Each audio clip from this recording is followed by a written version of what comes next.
Students, कैसे हैं सभी। देखिए हमारे पास में जो टॉपिक चल रहा था, कैपेसिटर का टॉपिक चल रहा था। आज हम उसी के क्वेश्चंस करेंगे और फिर हम देखेंगे combinations of the capacitors. Capacitors का जो कॉम्बिनेशन होता है सीरीज और पैरेलल, उसी के बारे में हम आज डिस्कस करेंगे। ठीक है, तो सबसे पहले हम इसके पहले जो सिंपल क्वेश्चन मैंने बताए थे पैरेलल प्लेट कैपेसिटर, उसके क्वेश्चंस पढ़ेंगे। देखो मैंने पैरेलल प्लेट कैपेसिटर बताया था क्या होता है। पैरेलल प्लेट कैपेसिटर के अंदर हम क्या लेते हैं, दो प्लेट्स लेते हैं, पैरेलल में प्लेस कर देते हैं। एक प्लेट कैसी होती है, पॉजिटिवली होती है, दूसरी प्लेट कैसी होती है, नेगेटिव।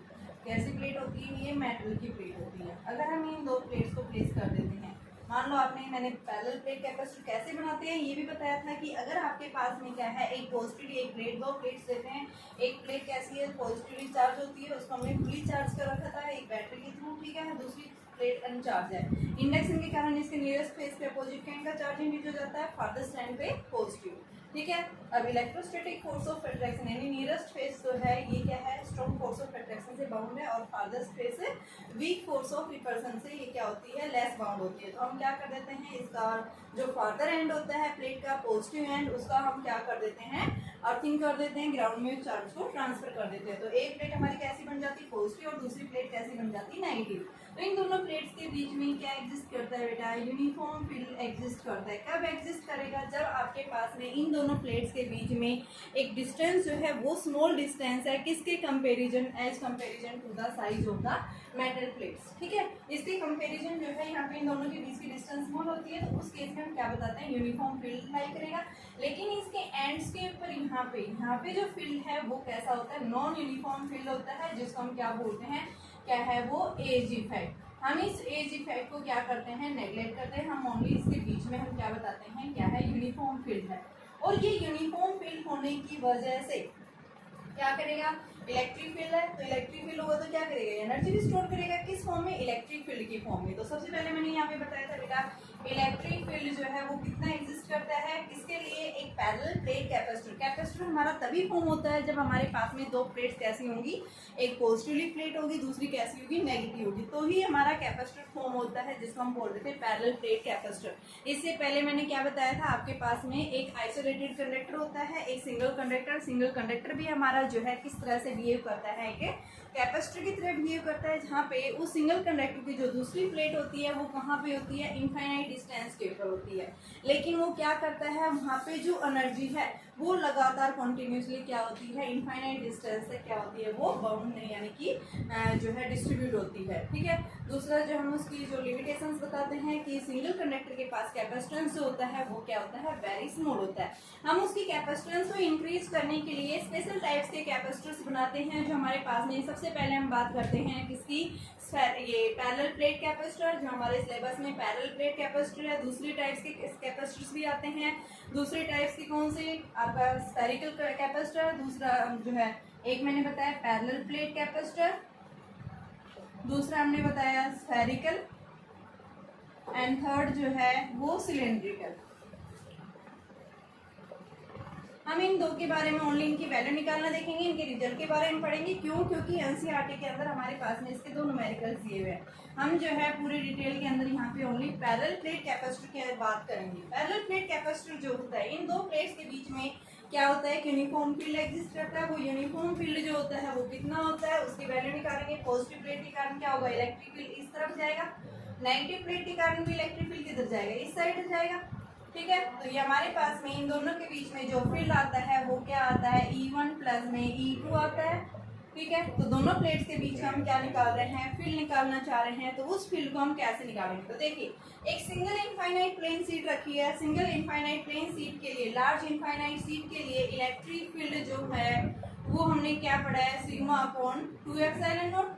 दूसरे के लिए भी क्या होगा, सिग्मा अपॉन 2 एप्सिलॉन नॉट। सिर्फ पॉजिटिवली और नेगेटिव का डिफरेंस यही है कि अगर आपके पास में एक लार्ज इनफाइनाइट प्लेन शीट रखी है तो उसके कारण इलेक्ट्रिक फील्ड हमेशा कहाँ आएगा, आउटवर्ड आएगा। लेकिन अगर नेगेटिवली प्लेट है उसके कारण इलेक्ट्रिक फील्ड कहाँ आएगा, इनवर्ड डायरेक्शन में।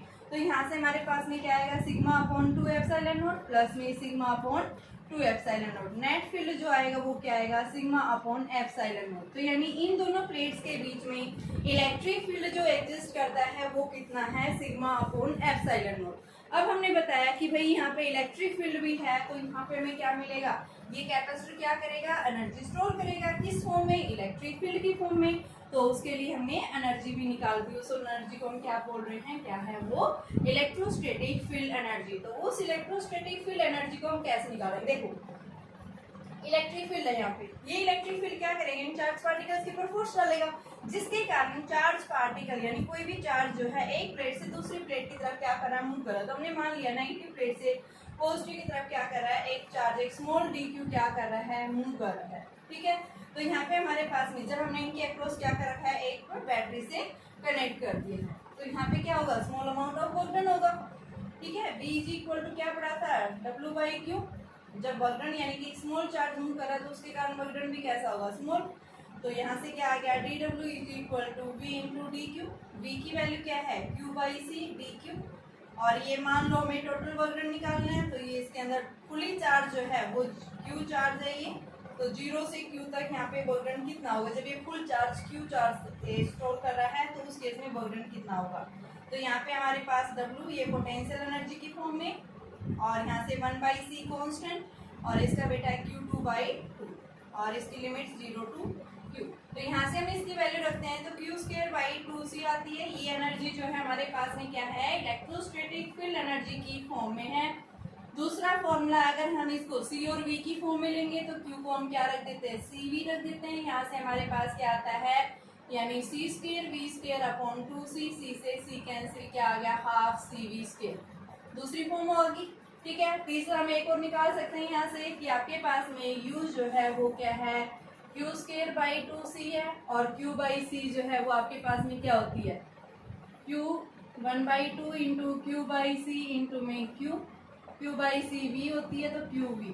तो ये भी हमारे पास में क्या है, इलेक्ट्रोस्टैटिक फील्ड एनर्जी। ठीक है, पोटेंशियल एनर्जी की फॉर्म में हम इस एनर्जी यानी क्या बताएंगे, ये कैपेसिटर जो है इस इलेक्ट्रिक फील्ड एनर्जी की फॉर्म में क्या करेगा, पोटेंशियल एनर्जी नहीं, इलेक्ट्रिक फील्ड एनर्जी की फॉर्म में कैपेसिटर क्या करेगा, एनर्जी स्टोर करेगा। ठीक है, अब उसके बाद आता है थर्ड हमारे पास में कि इन प्लेट्स के बीच में जो फोर्स लगेगा उस फोर्स की वैल्यू क्या आएगी, जिसको हम क्या बोलते हैं, इलेक्ट्रोस्टैटिक प्रेशर। तो वो इलेक्ट्रोस्टैटिक प्रेशर जो लगेगा वो कितना लगेगा, एक प्लेट जो है वो क्या करेगी, इलेक्ट्रिक फील्ड जो है यानी एक प्लेट दूसरी प्लेट के ऊपर कुछ ना कुछ फोर्स डालेगी। यहाँ पे फोर्स लग रहा है इनके बीच में, पॉजिटिव दूसरी नेगेटिव, तो अट्रैक्ट करेंगे, अट्रैक्टिव फोर्स लगेगा। तो फोर्स जो है वो किसके इक्वल आता है बेटा, QE के इक्वल।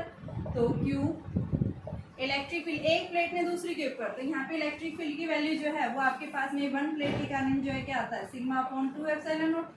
यानी वन प्लेट ने जो है अदर प्लेट के ऊपर क्या डाला है, एक फोर्स एक्सर्ट किया है, तो वहाँ पे उस प्लेट के कारण यानी जो आपके पास में एक लार्ज इनफाइनाइट प्लेन शीट है उस प्लेट के कारण फील्ड यानी कि क्या डाला है, दूसरी प्लेट के ऊपर फोर्स डाला है, तो वो क्या आ जाएगा, σ/2ε0।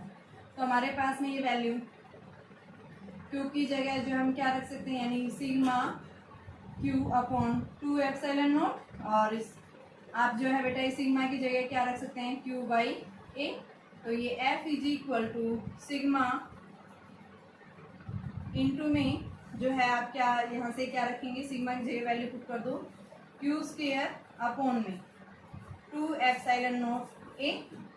और अगर यहाँ से सिग्मा की फॉर्म में इसको रखना है तो σ²A² में 2ε0A। तो ये A से एक A कैंसिल, और ये क्या आ गया आपके पास में 1/2 σ²में ε0।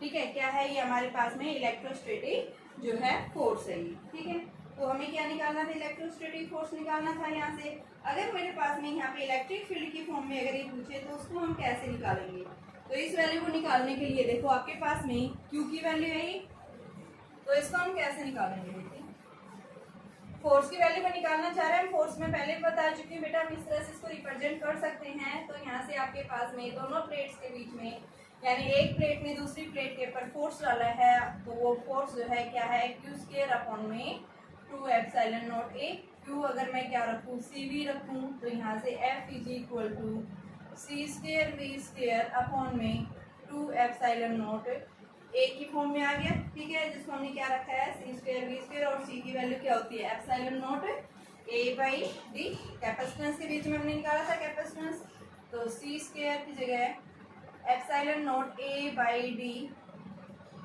Square V square 2 epsilon naught A, ये फोर्स है। तो यहाँ से वैल्यू किसके इक्वल आएगी बेटा, न्यूमेरिकल्स में जरूरत पड़ती है इसकी फोर्स निकालने की, इसलिए हम इसको निकाल के दिखा रहे हैं कि पैरेलल प्लेट कैपेसिटर में एक प्लेट ने दूसरी प्लेट के ऊपर कितना फोर्स डाला है।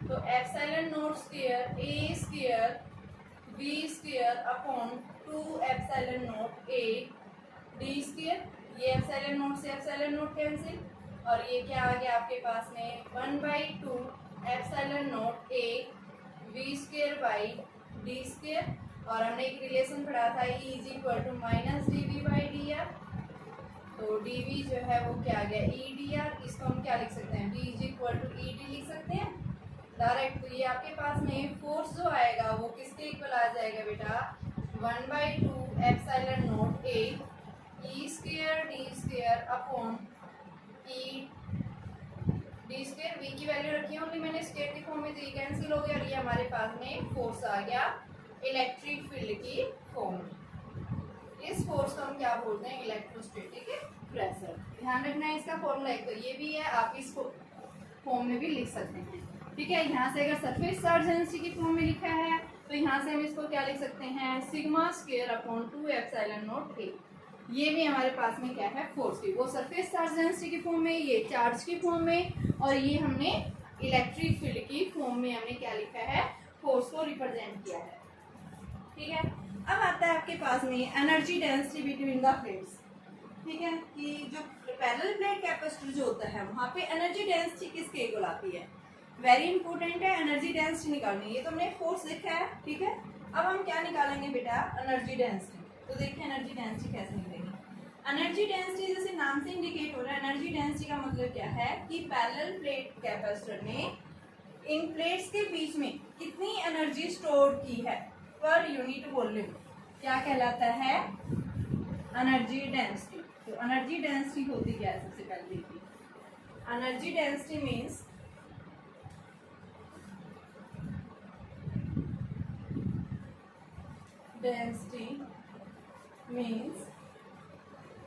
energy stored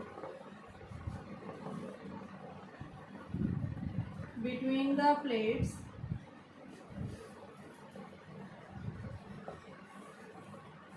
per unit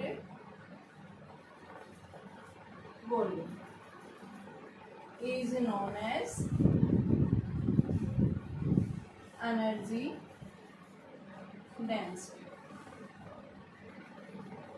कैसे निकालेंगे एनर्जी डेंसिटी, देखिए हम कहाँ से लेके चलेंगे, पैरेलल प्लेट कैपेसिटर के बीच में जो एनर्जी स्टोर होती है वो किसके इक्वल होती है बेटा हाफ सी वी के इक्वल। ये आपके पास में पैरेलल प्लेट कैपेसिटर है जिसका एरिया जो है वो कैसा है ए, surface charge density sigma minus sigma, इनके बीच की डिस्टेंस जो है डी है, यूनिफॉर्म फील्ड एग्जिस्ट कर रहा है। ठीक है, तो यहाँ पे इस प्लेट के बीच में जो एनर्जी स्टोर होती है किस फॉर्म में इलेक्ट्रिक फील्ड की फॉर्म में। तो सबसे पहले हम क्या निकालेंगे उस एनर्जी को निकालेंगे, तो इलेक्ट्रिक फील्ड एनर्जी को निकालेंगे। लेकिन U इज इक्वल टू क्या पड़ा है हाफ सी वी स्क्वायर पड़ा है, जो एक पैरेलल प्लेट कैपेसिटर जो एनर्जी स्टोर करता है किसके इक्वल हाफ सी वी स्क्वायर। और बेटा C जो हमने कैपेसिटेंस निकाला है किसका पैरेलल प्लेट कैपेसिटर का, C क्या होता है epsilon naught A by D. V electric field और पोटेंशियल के बीच में रिलेशन पढ़ा था, क्या होता है E is equal to V by D. तो V किसके इक्वल आ गया ई डी, ये दोनों वैल्यू पुट करें तो ये क्या आएगा half epsilon naught A by D E square D square, A D से डी कैंसिल, और ये क्या आ गया half epsilon naught E square D.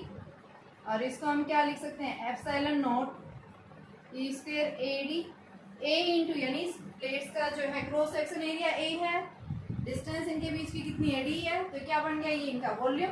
तो इस ए डी को मैं नीचे ले आऊँ तो यहाँ से हमारे पास क्या बन गया U अपॉन में A D is equal to half epsilon naught E square.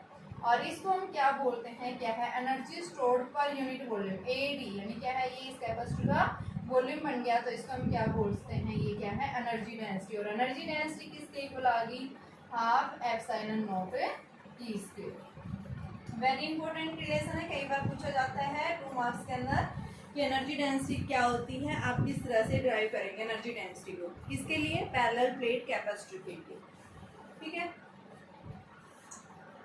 Question है आपके पास में 27 ड्रॉप्स हैं जिनकी रेडियस जो है 3 mm की है और चार्ज कितना कैरी कर रही है, 10⁻⁻12 कूलम। ठीक है, ये सारी कंबाइंड होकर के क्या फॉर्म कर रही है, एक बड़ी लार्जर ड्रॉप फॉर्म कर रही है। टू फॉर्म है सिंगल ड्रॉप, सिंगल ड्रॉप का मतलब लार्जर ड्रॉप फॉर्म कर रही है। तो उसका कैपेसिटेंस और पोटेंशियल निकालना है, किसके लिए, लार्जर ड्रॉप के लिए। जो बिगर ड्रॉप फॉर्म हुई है किससे कंबाइंड हुई है, वो 27 स्मॉल ड्रॉप से मिलकर के एक बड़ी ड्रॉप बनी है। तो उस बड़ी ड्रॉप का हमें क्या निकालना है, पोटेंशियल निकालना है, साथ में कैपेसिटेंस निकालना है। तो कैसे निकालेंगे, देखिए आपके पास में जो वॉल्यूम जो आया है, वॉल्यूम ऑफ लार्जर ड्रॉप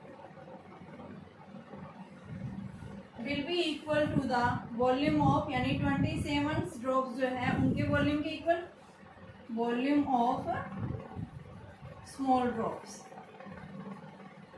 मान लो स्मॉलर ड्रॉप्स की रेडियस स्मॉल आ रहा है, कैपिटल की इतनी है, कैपिटल आर। ठीक है, तो वॉल्यूम क्या होता है, स्फेरिकल शेप में है, 4/3 pi r cube is equal to 27 4/3 pi r cube. ये इससे कैंसिल हो गया, r cube is equal to 27 into r cube. तो यहाँ से हमारे पास में r is equal to 3 into में आर आ गया।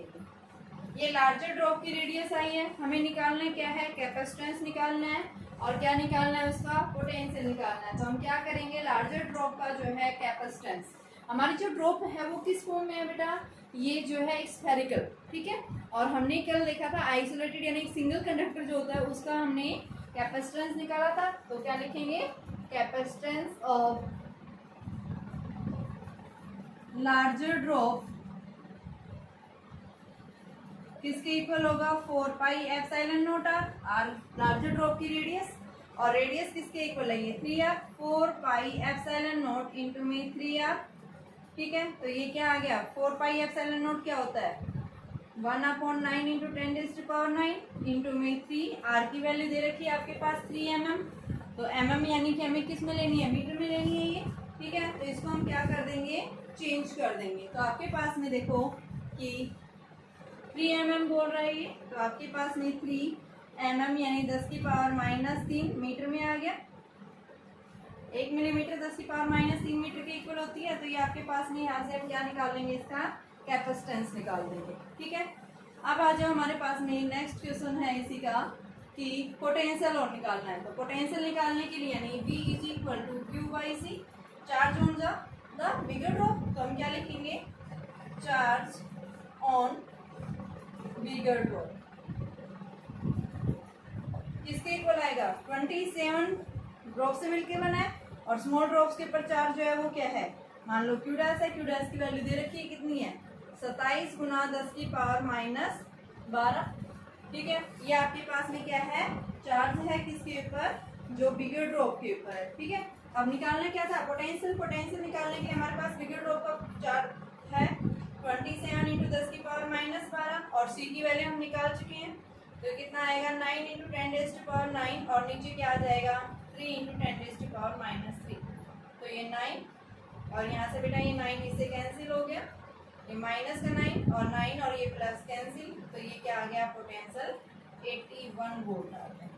ठीक है, तो पोटेंशियल हमारा कितना आ जाएगा, 81 वोल्ट आएगा और इसकी वैल्यू जो है हमारे पास में कितनी आ जाएगी, ये वैल्यू आ जाएगी। ठीक है, और हाँ देखिए बेटा एक बार, यहाँ जो है ये 3r आ रहा था, तो देखो 3 इंटू में r रेडियस 3 mm है, तो ये आपके mm है 10⁻⁻, तो ये 9 × 10⁻³ है। तो यहाँ पे ये हमने गड़बड़ कर दी थी, यहाँ से आपके पास ये वैल्यू देखो ये क्या आ गई, 4 पाई एप्सिलॉन नॉट r की जगह 3r। तो ये देखो आपके पास क्या आ गया, 1/9 × 10⁻⁹ और यहाँ से ये वैल्यू 3r की जगह वैल्यू रख दो 9 × 10⁻⁻3। तो ये 9 से 9 कैंसिल और ये आपके पास ऊपर जाएगा, तो ये 10⁻12। ठीक है, ये आपके पास कैपेसिटेंस आ गया। तो यहाँ कैपेसिटेंस हम ये रखेंगे, तो आपके पास ये वैल्यू कितनी आ जाएगी, क्योंकि वैल्यू 27 × 10⁻12 और ये कितना है 10 की पावर माइनस 12, ये इससे कैंसिल कितना आ गया 27 वोल्ट आएगा। ठीक है ना, यहाँ 3R था तो R ये क्या है स्मॉलर ड्रॉप की रेडियस, और स्मॉलर ड्रॉप की रेडियस कितनी है 3 mm, तो ये 3 mm हमने रखी है। 1 mm क्या होता है 10 की पावर माइनस 3 मीटर के इक्वल। ठीक है, तो इस तरह से ध्यान रखना जब भी आपके पास में पोटेंशियल या कैपेसिटेंस जो पूछ रहा है तो कैपेसिटेंस का जो चार्ज है यानी लार्जर ड्रॉप का जो चार्ज है वो क्या हो जाता है, जितनी ड्रॉप्स है n ड्रॉप्स ऑफ जो होंगी स्मॉलर ड्रॉप्स उनका जो है 4 से मल्टीप्लाई कर देंगे, और कैपेसिटेंस के लिए 4 पाई एप्सिलॉन नॉट r। ठीक है, उसकी रेडियस हम पुट कर देते हैं वहाँ पे। देखिए बेटा आपके पास क्वेश्चन है, एक कैपेसिटर है जिसका अननोन कैपेसिटेंस है। ठीक है, और बैटरी V वोल्ट से इसको कनेक्ट कर दिया। मान लो ये आपके पास एक कैपेसिटर है, ये इसका जो है V वोल्ट से बैटरी से कनेक्ट कर दिया, ये पॉजिटिव ये नेगेटिव। ठीक है, और ये हमारा इसका कैपेसिटेंस C है, V वोल्ट है।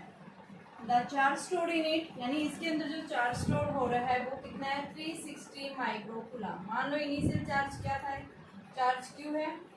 ठीक है, V जो है इसका पोटेंशियल V और C जो है capacitance. When potential across the capacitor यानी जब इसके पोटेंशियल को क्या कर दिया रिड्यूस कर दिया, कितना ओरिजिनल से 120 रिड्यूस कर दिया है, यानी ये V डैश है। ठीक है, तो चार्ज बिकम्स यानी जो चार्ज स्टोर था वो कितना हो गया Q dash is equal to 120 volt हो गया। ठीक है, charge store in it becomes 120 micro coulomb. तो आपसे पूछा क्या है पोटेंशियल V और कैपेसिटेंस निकालो सबसे पहले। तो आपके पास दो इक्वेशंस बनेगी। सबसे पहले फर्स्ट केस में Q इज इक्वल टू क्या होता है आपके पास में CV, तो यहाँ से हम क्या निकालेंगे कि आपके पास में Q दिया हुआ है। ठीक है, ये CV आ गया तो C की वैल्यू हमारे पास निकलेगी C इज इक्वल टू यहाँ से हमारे पास में कितनी है 360 माइक्रो कूलम है, ये 10 की power minus 12 C into V first equation. Second case में क्या कह रहा है कि चार्ज कितना हो गया इसका 120 माइक्रो कूलम हो गया है, -6 से बेटा ये। और जब इसका कैपेसिटेंस C है पोटेंशियल 120 रिड्यूस कर दिया है। इक्वेशन सेकेंड, दोनों को डिवाइड कर दो तो आपके पास में कितना आ जाएगा, इसको हमने डिवाइड कर दिया C से C कैंसिल और ये इसे कैंसिल, यानी 3 V upon V minus 120 is equal to 3। तो यहाँ से हमारे पास में V is equal to 3V minus 360, तो ये आपके पास उधर जाएगा 2V इज इक्वल टू 360, तो V इज इक्वल टू 180, यानी इतना वोल्ट पोटेंशियल आएगा। ठीक है, V की वैल्यू निकाल दी। अब क्या निकालना है, यहाँ से C निकालना है। तो C आपके पास V हमारे पास में आ गया और ये साथ में कितनी वैल्यू आ गई है आपके पास में चार्ज दे रखा है, तो यहाँ से हम क्या निकालेंगे C की वैल्यू निकाल देंगे। तो इसमें फर्स्ट इक्वेशन इसमें पुट कर दो, तो 360 into 10 raise to power minus 6 is equal to C into 180। ठीक है, तो ये C इज इक्वल टू क्या आ गया 2 into 10 raise to power minus, यानी कि C की वैल्यू 2 माइक्रो फैराड आ गई। कैपेसिटेंस निकाल दिया, पोटेंशियल निकाल दिया। थर्ड पार्ट क्या पूछा था यहाँ से, what would be the charge stored in the capacitor if the voltage applied had increased by 120 volt। कि कैपेसिटर कितना चार्ज स्टोर करेगा जब इसका पोटेंशियल अगर कितना बढ़ा दिया जाए 120 अगर इंक्रीज कर दिया जाए। तो इसको हम कैसे निकालेंगे, इसका जो थर्ड पार्ट है देखो क्या कह रहा है इंक्रीज कर दिया, इसका पोटेंशियल कितना 120 वोल्ट इंक्रीज कर दिया, तो यहाँ पे Q की वैल्यू क्या इफेक्ट पड़ेगी। ठीक है, कैपेसिटेंस 2 माइक्रोफैराड, तो आपके पास में Q dash is equal to C की जगह 2 into 10 raise to power minus 6 और V जो है 120। ठीक है बेटा, तो यानी क्या कह रहा है आपके पास में जब इसका पोटेंशियल शुरू में कितना था 180 निकला था, ये हमारे पास में पोटेंशियल हम इसके अंदर वैल्यू पुट कर देंगे, यानी ये 180 निकला था, यहाँ से हम पुट कर देंगे यहाँ से, तो आपके पास में कितनी वैल्यू आ जाएगी 2 into 10 raise to power minus 6 180 plus 120। तो ये आपके पास वैल्यू कितनी आ गई 2 into 10 raise to power minus 6 0 0 और ये 3, तो ये आ गया आपके पास 600 into 10 raise to power minus 6, यानी 600 माइक्रो कूलम आप बता सकते हैं। तो 600 माइक्रो कूलम जो है ये क्या करेगा चार्ज स्टोर करेगा जब हम क्या करते हैं अगर इस बैटरी के पोटेंशियल को 120 वोल्ट अगर इंक्रीज कर देते हैं। देखो एक बार फिर से पहला पार्ट पूछा था आपके पास में क्या था, एक अननोन कैपेसिटेंस था, इसको वी बैटरी से कनेक्ट कर दिया है। इनिशियली चार्ज इसके ऊपर कितना था, 360 माइक्रोकूलम है। ठीक है, तो first equation Q is equal to क्या होता है, CV। Q की वैल्यू आ गई, फर्स्ट इक्वेशन लिख दिया इसको मैंने। अब क्या कह रहा है कि सेकंड पार्ट में when potential across the capacitor, अगर इस कैपेसिटर के अक्रॉस जो पोटेंशियल है, इस पोटेंशियल की वैल्यू को अगर 120 वोल्ट जो है रिड्यूस कर दिया, यानी ओरिजिनल में 120 माइनस कर दिया, ठीक है, तो इसका चार्ज ये बचा। दोनों इक्वेशंस को मैंने रखा है, यहाँ से V निकाला और C निकाल दिया। ठीक है, थर्ड पार्ट के अंदर इसने पूछा है what will be the charge stored in the capacitor, कितना चार्ज स्टोर करेगा अगर हम उसको 120 वोल्ट से इंक्रीज कर देते हैं अप्लाइड पोटेंशियल को। तो आपके पास थर्ड इक्वेशन ये बन जाएगी। यहाँ से हमारे पास में V था, ये हमने निकाल चुके थे 180, ठीक है, उसमें वैल्यू रख दी, C की वैल्यू निकाल दी और ये पुट कर देंगे, क्या आ जाएगा हमारे पास में, चार्ज आ जाएगा। देखिए बेटा आपके पास क्वेश्चन दिया है, एक पैरेलल प्लेट कैपेसिटर है, उस पैरेलल प्लेट कैपेसिटर का cross section area 25 centimetre square, इनके बीच की जो डिस्टेंस है पैरेलल प्लेट कैपेसिटर के बीच की वो कितनी है, 2 mm, और पोटेंशियल बैटरी जो कनेक्ट कर रखी है वो 12 वोल्ट की बैटरी से पोटेंशियल अप्लाई कर रखा है इसके थ्रू से। ठीक है, तो चार्ज कितना होगा, तो चार्ज निकालने के लिए आपने क्या पढ़ा है, Q is equal to CV। तो सबसे पहले क्या निकालेंगे, C, तो पहले इनको चेंज करो, सेंटीमीटर में है इसको मीटर में 10 की पावर यानी कि -4 मीटर स्क्वायर। ठीक है, दूसरा 2 mm में है तो 2 × 10⁻³ मीटर। ठीक है, तो C is equal to ε0A/d होता है। तो C के लिए हमारे पास में 8.85 × 10⁻12, एरिया जो है 25 × 10⁻⁴ अपॉन 2 × 10⁻³ ये आ गई वैल्यू। क्या है ये, कैपेसिटेंस। इसको हम सोल्व करेंगे, क्या आ गई कैपेसिटेंस की वैल्यू। अब चार्ज निकालने के लिए क्या चाहिए, Q is equal to CV। तो C की वैल्यू हमारे पास 8.85 × -12 25 × 10⁻⁴ अपॉन 2 × 10⁻³ और बेटा ये तो हमारा C निकला है, V की वैल्यू 12 है। ठीक है, जब आप इसको सिंप्लीफाई करते हैं तो ये वैल्यू हमारे पास में लगभग आती है, Q की वैल्यू ये 1.1 × 10⁻11 कूलम आती है। और जब हम इसको सॉल्व करते हैं चार्ज को, तो इस चार्ज की वैल्यू आती है 1.32 × 10⁻⁻10। ठीक है, कूलम के अंदर आती है ये। ठीक है, ये हमारा चार्ज आता है। अब नेक्स्ट पार्ट में देखो क्या कह रहा है, अगर हम इनके बीच के डिस्टेंस को रिड्यूस कर दे, कितना 1 mm, 2 mm थी, तो डिस्टेंस जो है रिड्यूस कर दी है कितनी, 2 mm - 1 mm, तो ये 1 mm बची, यानी 10⁻³ मीटर बची आपके पास में। तो अब ये बोल रहा है कि बताओ कितना चार्ज, तो अब चार्ज क्या हो जाएगा, ε0A/d, एरिया वही है, तो ε0 8.85 × 10⁻12 इंटू में एरिया जो है 25 × 10⁴ अपॉन में d कितनी है, 10⁻³ और जब हम इसको सॉल्व करते हैं Q की वैल्यू बेटा हमारे पास में आती है 2.64 × 10⁻10। अब ये क्या कह रहा है, कितना चार्ज जो है आपके पास, देखो ये बैटरी ये कैपेसिटर था, यहाँ से हम इस तरह से इसको पॉजिटिव चार्ज ये क्या करता है, नेगेटिव प्लेट इसके पोटेंशियल को डिक्रीज करता है। हम कैपेसिटर ये बताते हैं ना भाई, कैपेसिटर के केस में हमारा जो कैपेसिटर तभी चार्ज ज़्यादा स्टोर करेगा अगर उसका पोटेंशियल क्या हो जाए, कम हो जाए। तो ये पोटेंशियल कौन कम करता है, ये नेगेटिव प्लेट जो इसके पास रखी है, ये नेगेटिव प्लेट क्या करेगा, इस पॉजिटिव प्लेट का क्या करेगी, चार्ज को कम करेगी, रिड्यूस करेगी। तो जब इसका पोटेंशियल यानी कि क्या हो रहा है, इसके चार्ज यानी पोटेंशियल रिड्यूस हो रहा है, तो इसके पोटेंशियल को इंक्रीज करने के लिए ये कैपेसिटर यानी पॉजिटिव प्लेट क्या करेगी, इस बैटरी के थ्रू और चार्ज क्या करेगी, ड्रॉ करेगी, खींचेगी चार्ज को, ठीक है, स्टोर करेगी। तो यहाँ से हमें क्या निकालना है कि अगर क्या हो गया, अगर इनके बीच की डिस्टेंस हम कम कर देंगे तो क्या होगा, ये और ज़्यादा पोटेंशियल कम होगा, ज़्यादा पोटेंशियल रिड्यूस होगा, तो ये क्या करेगा, बैटरी ये पॉजिटिव प्लेट और ज़्यादा चार्ज होगी, तो कितना चार्ज ये स्टोर करेगी। ये क्या कह रहा है कि बैटरी के द्वारा पॉजिटिव प्लेट को कितना चार्ज दिया जाएगा, तो उस चार्ज को निकालने के लिए आप क्या करेंगे, Q - Q रिड्यूस कर देंगे। Q की वैल्यू 2.64 × 10⁻10, ठीक है, और इनिशियली जो हमारे पास में क्या था, 1.32 × 10⁻10, तो ये हमारे पास में 2, 3 और 1 यानी इतना चार्ज जो है देना पड़ेगा। ये क्वेश्चन था हमारे पास में।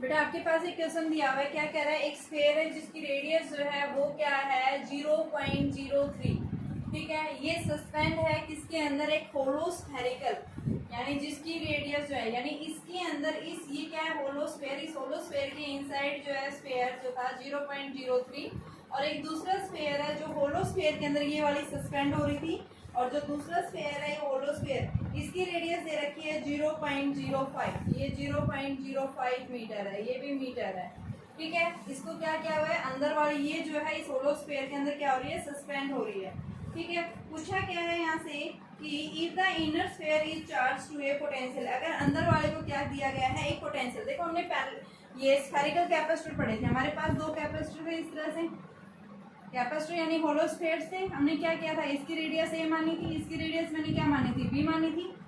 यहाँ पे मैंने क्या बताया था बेटा, अगर हम अंदर वाले को क्या देते हैं, पॉजिटिव चार्ज देते हैं, तो क्या हो जाएगा, इसके इनर सरफेस पे नेगेटिव चार्ज इंड्यूस होगा और आउटर सरफेस के पर पॉजिटिव चार्ज इंड्यूस हो जाता है।